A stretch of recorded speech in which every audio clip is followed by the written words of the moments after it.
পাগলের মতো লাফাইতো, দু চোখ পাইয়া পাইয়া অস্ত্র চলতো, ঠিক কিনা জানেন? এরপরে যে যুবক আল্লাহর কুতুব যখন জাহান্নামের বয়ান শুরু করলেন, আল্লাহর বান্দা পাশে একটা পুষ্করিণীর ভিতরে ঝাঁপ দিল।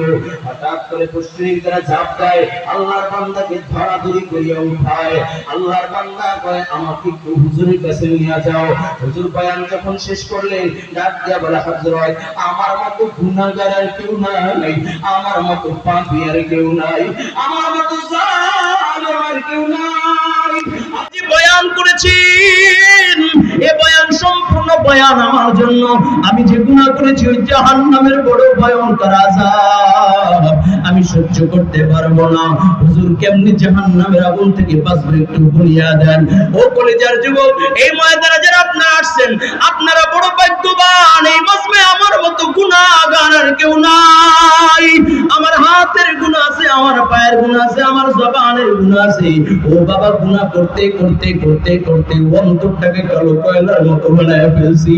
ও বাবা, আজকে যেহেতু আল্লাহ নিয়ে আসছেন, শায়েখের হাতে হাত দিয়া আজকে তওবা কইরা এখান থেকে বিদায় নিব। কে কে বার আল্লাহু আকবার। আর জোরে মুমিনের আওয়াজে বল আল্লাহু আকবার।